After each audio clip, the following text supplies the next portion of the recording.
જય સ્વામિનારાયણ. કેમ છો બધા? હું વંદના સ્વાગત કરું છું તમારું આપણી યુટ્યુબ ચેનલ શ્રી હેલ્ધી ફૂડમાં. આજે આપણે આખું વર્ષ સારું રહે અને એકદમ કાઠિયાવાડી રીતે ગુંદા કેરીનું ખાટું અથાણું બનાવવાનું છે. તો ગુંદા કેરીનું અથાણું બનાવવાનું શરૂ કરીએ એ પહેલા જો તમે હજી સુધી આ ચેનલ ઉપર નવા હોય અને તમને મારી દરેક રેસીપી ગમતી હોય તો આપણી યુટ્યુબ ચેનલ શ્રી હેલ્ધી ફૂડને લાઈક, શેર અને સબસ્ક્રાઇબ કરવાનું ભૂલતા નહીં. સાથે સાથે સાઈડમાં પેલું બેલ આઇકન પણ જરૂરથી દબાવજો જેથી તમને મારા દરેક વિડીયોની નોટિફિકેશન સૌથી પહેલા મળે. તો ચાલો ફટાફટ ગુંદા કેરીનું અથાણું બનાવવાનું શરૂ કરીએ. સૌપ્રથમ અહીંયા આપણે ગુંદા કેરીનું અથાણું બનાવવા માટે 250 ગ્રામ જેટલા દળવાળા ગુંદા લીધા છે. તેને એક તપેલીની અંદર એડ કરી પાણી નાખી બરાબર રીતે સાફ કરી લેવાના છે, જેથી કરીને ગુંદા ઉપર જે કચરું ચોટ્યું હોય તે નીકળી જાય. બરાબર રીતે હાથ વડે ઘસીને આપણે સાફ કરી લઈશું. મિત્રો, ગુંદા કેરીનું અથાણું બનાવવું ખૂબ જ સરળ છે, પણ ગુંદાની ચીકાશ કાઢવાની રીત બધાની જુદી જુદી હોય છે. ઘણા લોકો ખાટા પાણીમાં ગુંદાને પલાળે છે, ઘણા લોકો અથાણું બાફીને કરે છે, પણ આજે આપણે ગુંદાને ખાટા પાણીમાં પલાળ્યા કે બાફ્યા વગર જ અથાણું બનાવવાનું છે. હવે આપણા ગુંદા સરસ ધોવાઈ ગયા છે. તેને કપડાની અંદર એડ કરી બરાબર રીતે સાફ કરી લેવાના છે. ગુંદા ઉપર થોડું પણ પાણી ના હોવું જોઈએ. હવે ગુંદા બરાબર સાફ થઈ ગયા છે. આવી રીતે દસ્તાની મદદથી ગુંદાને આપણે ફોડી લઈશું. તમે જોઈ શકો છો, આવી રીતે દળવાળો ગુંદો જ પસંદ કરવાનો છે અથાણું બનાવવા માટે, કેમ કે દળવાળા ગુંદા હશે તો જ આપણું અથાણું સારું રહેશે. અને મિત્રો, અથાણા બનાવવા માટે કોઈ પણ વસ્તુ આમ તેમ નથી વાપરવાની. બધી વસ્તુ વ્યવસ્થિત જ લેવાની છે, કેમ કે આપણે અથાણું 12 મહિના સુધી સારું રાખવાનું હોય છે. હવે આપણે એક પછી એક બધા ગુંદાને ફોડી લઈશું. તમે જોઈ શકો છો મિત્રો, આપણે બધા જ ગુંદાને સરસ તોડી લીધા છે. હવે આવી રીતે ગુંદાના 2 ભાગ કરી લેવાના છે. જો તમારે આખા ગુંદાનું અથાણું કરવાનું હોય તો તમારે ગુંદાને તોડવાના નથી, પણ અત્યારે આપણે ગુંદાના ફાડા કરી અને અથાણું બનાવવાનું છે. હવે ચમચીની મદદથી અંદરનો ઠળિયો અને ચીકાશ કાઢી લઈશું. હવે મિત્રો, તમે જોઈ શકો છો, એક પછી એક આપણે બધા જ ગુંદાની અંદરથી ઠળિયો અને ચીકાશ કાઢી લીધી છે. ગુંદાની બરાબર રીતે ચીકાશ નીકળી જાય તેના માટે આપણે હજી એક પ્રોસેસ કરવાની છે. તો પહેલાં આપણે ચમચીની મદદથી બધા જ ગુંદાની અંદરથી ઠળિયા કાઢી લઈશું. તમે જોઈ શકો છો, હવે આપણા બધા જ ગુંદાના ઠળિયા નીકળી ગયા છે. હવે બધા ગુંદા ઉપર થોડું થોડું મીઠું છાંટી દેવાનું છે. ગુંદાની ઉપર મીઠું છાંટવાથી ફક્ત 1 થી 1.5 મિનિટમાં જ આપણા ગુંદાની બધી ચીકાશ દૂર થઈ જાય છે.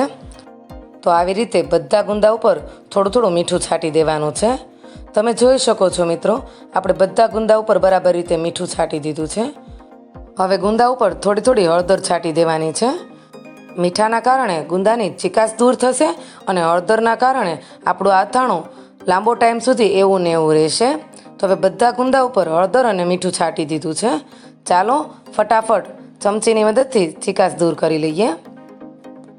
તો હવે આવી રીતે બધી ચીકાશ સરસથી દૂર થઈ જશે. તમે જોઈ શકો છો, ફક્ત 1 થી 1.5 મિનિટમાં જ બધી ચીકાશ ગુંદામાંથી નીકળી ગઈ છે. હવે આવી રીતે ચમચીની મદદથી તે ચીકાશ દૂર કરી લેવાની છે. ચીકાશ નીકળી જાય ત્યાર પછી એક કપડાની મદદથી આપણે ગુંદાને લૂછી લેવાનો છે, જેથી કરીને તેમાં થોડી પણ ચીકાશ ના રહે અને ગુંદો આપણો એકદમ સરસ સાફ થઈ જાય. મિત્રો, તમે કઈ રીતે ગુંદામાંથી ચીકાશ દૂર કરો છો અને મારી આ રીત તમને કેવી લાગી તે કોમેન્ટમાં જરૂરથી લખીને મોકલજો. તમે જોઈ શકો છો, એકદમ સરસ રીતે બધી ચીકાશ નીકળી જાય છે. અને આવી રીતે જો તમે ચીકાશ દૂર કરશો તો તમારું ગુંદાનું અથાણું જ્યાં સુધી પડ્યું હશે ત્યાં સુધી આપણા ગુંદા એકદમ સરસ કડક રહેશે. તો આવી રીતે અથાણું કરવાની જરૂરથી ટ્રાય કરજો. હવે ધીમે ધીમે કરી આપણે બધા જ ગુંદાની અંદરથી ચીકાશ કાઢી તેને બરાબર રીતે લૂછી લીધા છે. હવે આપણા બધા ગુંદા સરસ લૂછાઈ ગયા છે. હવે 250 ગ્રામ ગુંદા છે એટલે તેની અંદર અડધી રાજાપુરી કેરી એડ કરવાની છે. તમે અથાણાની અંદર કેરી કે ગુંદાનું પ્રમાણ વધુ ઓછું કરી શકો છો. અહીંયા આપણે રાજાપુરી કેરીની છાલ ઉતારી અને તેને ખમણીની મદદથી ખમણી લેવાની છે. તો ખમણી લઈએ કેરીને. મિત્રો, તમે જોઈ શકો છો, આપણે સરસ રીતે ખમણ કરી લેવાનું છે. તો આટલું પતલું પતલું આપણે ખમણ કર્યું છે કેરીનું. તમારે જો આની જગ્યાએ કેરીની કટકી નાખવી હોય તો તમે તે પણ એડ કરી શકો છો. હવે સરસ એવું આપણું કેરીનું છીણ તૈયાર થઈ ગયું છે. હવે કેરીના છીણની અંદર આપણે અડધીથી પોણી ચમચી જેટલી હળદર એડ કરવાની છે. એક મોટી ચમચી મીઠું એડ કરવાનું છે. બંને વસ્તુ એડ કરી હાથની મદદથી ત્રણેય વસ્તુને બરાબર મિક્સ કરી લેવાની છે. 2 મિનિટ સુધી આપણે બધી વસ્તુને હાથની મદદથી સરસ રીતે મિક્સ કરશું, જેના કારણે કેરીની અંદર જે ખટાશ હોય છે તે થોડી ઓછી થઈ જાય. આવી રીતે બરાબર રીતે ત્રણેય વસ્તુ મિક્સ કરી લેવાની છે. 2 મિનિટ સુધી આવી રીતે મિક્સ કર્યા પછી 3 થી 4 મિનિટ સુધી આપણે કેરીના છીણને આવી રીતે હળદર મીઠામાં રહેવા દેવાનું છે, જેથી કરીને કેરીના છીણની અંદર મીઠું અને હળદર બરાબર ચડી જાય. હવે 2 મિનિટ જેવું થઈ ગયું છે. તમે જોઈ શકો છો આપણા કેરીના છીણની અંદર હળદર મીઠું બરાબર રીતે ચડી ગયું છે.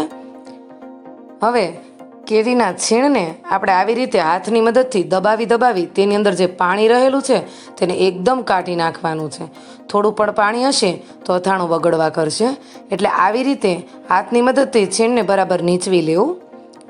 તમે જોઈ શકો છો એકદમ સરસ આપણું પાણી નીકળી જાય છે છીણમાંથી. આવી રીતે છીણ એકદમ સરસ કોરું કરી લેવાનું છે. હવે કેરીનું છીણ બરાબર રીતે કોરું થઈ ગયું છે. હવે આવી રીતે થોડું છૂટું કરી અને આપણે કેરીના છીણને ગુંદાની અંદર એડ કરશું. તમે જોઈ શકો છો એકદમ આપણું કેરીનું છીણ કોરું પડી ગયું છે. આવી રીતે તમે છીણ કોરું કરીને એડ કરશો તો અથાણું ખૂબ જ સારું બનશે અને બગડશે પણ નહીં.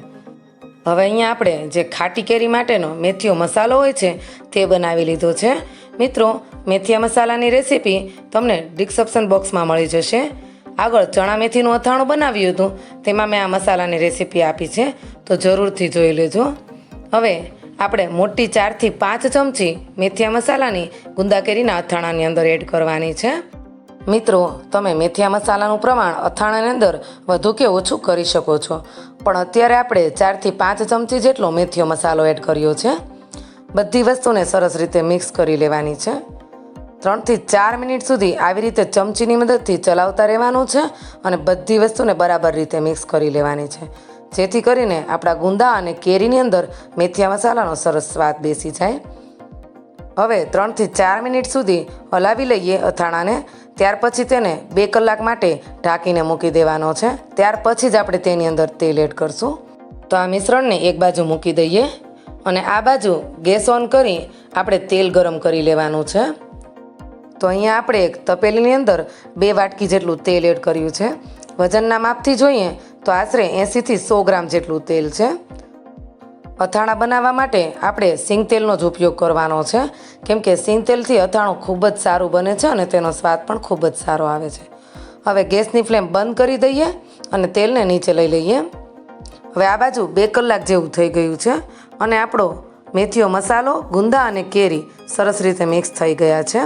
હવે આ બાજુ જે આપણે તેલ ગરમ કર્યું હતું તે એકદમ ઠરી ગયું છે. મિત્રો, ખાસ યાદ રાખવું, અથાણાની અંદર તેલ એકદમ ઠરી જાય ત્યાર પછી જ એડ કરવાનું છે. ગરમ તેલ ક્યારેય એડ નહીં કરવું. તો અહીંયા આપણે તેલ ઠરી જાય એટલે ઠંડુ તેલ જ એડ કરવાનું છે.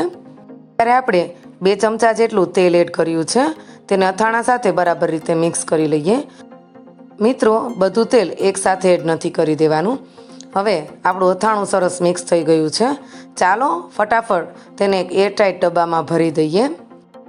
તમે કોઈ પણ વાસણ અથાણા ભરવા માટે લો, તેને બરાબર રીતે સાફ કરી તડકે તપી પછી જ તેની અંદર અથાણું ભરવાનું છે. હવે ધીમે ધીમે કરી ડબ્બાની અંદર આવી રીતે અથાણું એડ કરશું અને અથાણાને દબાવીને ભરવાનું છે, જેથી કરીને ડબ્બાની અંદર હવા ન રહે. ડબ્બાની અંદર જો હવા રહેશે તો તમારું અથાણું 12 મહિના સુધી સારું નહીં રહે. તો આવી રીતે ડબ્બાની અંદર થોડું અથાણું એડ કરતું જવાનું અને ચમચાની મદદથી બરાબર રીતે દબાવી અને ભરતું જવાનું. તમે જોઈ શકો છો આપણું બધું અથાણું સરસ ડબ્બાની અંદર ભરી લીધું છે. આવી રીતે દબાવીને અથાણાને આપણે ભરવાનું છે. હવે આપણું ગુંદા કેરીનું અથાણું સરસ ભરાઈ ગયું છે. હવે ઉપરથી આપણે જે ગરમ કરીને ઠંડુ પાડેલું તેલ છે તે રેડવાનું છે. આવી રીતે ઉપરથી તેલ એડ કરવાથી અંદર થોડી પણ હવા રહી ગઈ હશે તો તે બહાર નીકળી જશે. તમે જોઈ શકો છો. તો ધીમે ધીમે કરી આપણે તેલ એડ કરશું. અથાણાની અંદર તેલ થોડું અથાણાની ઉપર રહે તેટલું જ એડ કરવાનું છે, જેથી કરીને આપણું અથાણું સારું રહે.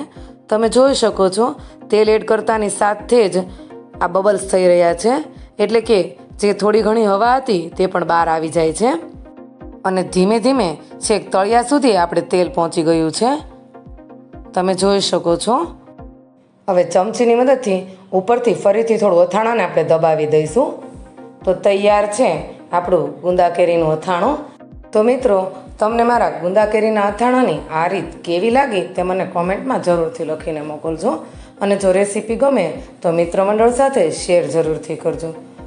જો રેસીપી ગમી હોય તો ચેનલને સબસ્ક્રાઈબ કરજો. ફરી મળીએ આવા ને આવા નવા વિડીયો, નવી રેસીપી સાથે. જય સ્વામિનારાયણ.